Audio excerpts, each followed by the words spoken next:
Hello, I'm going to talk about the EFTA, European Free Trade Association. I don't think many of you have heard of this association. This association has four members right now. It's Iceland, Liechtenstein, Norway, and Switzerland.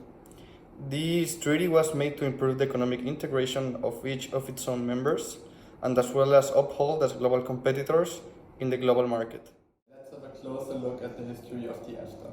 It was founded in 1960 by 7 countries, which amongst those only Norway and Switzerland are currently in the EFTA. Later, Iceland joined in 1970 and Liechtenstein in 1995. Also, their goals differ a lot from their current goals.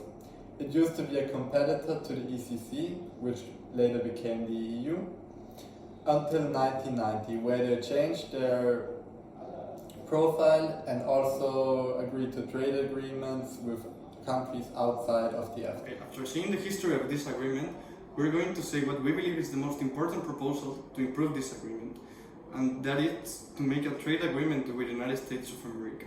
Right now, this agreement is only trading with European Union countries, South America, Africa, and Asia.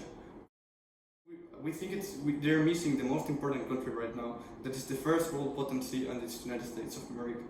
Right now, the United States of America is making more than 385 billions on trading goods per year. Now that you learned something about the history of the EFTA, let's have a closer look about the trade deal. Who is the biggest trade partner? It's by far the EU, with 57%. After that comes the rest of the world with roughly 30%, and the EFTA in itself with 13%. You might think, what are they trading? And that differs a lot since the countries within the EFTA are not next to each other. But for the Switzerland, for both imports and exports, we have jewelry and pharmaceutical goods. The other 3 countries, they rely mostly on machinery in terms of imports, and for exports, Liechtenstein and Norway produce surgical instruments, and Finland and Norway rely heavily on the fishing industry. After the pandemic, all 4 countries have recovered from the pandemic shock, but unfortunately the Russian and Ukrainian war has created extraordinary uncertainty in the prices, and this created an unbalance to all 4 countries.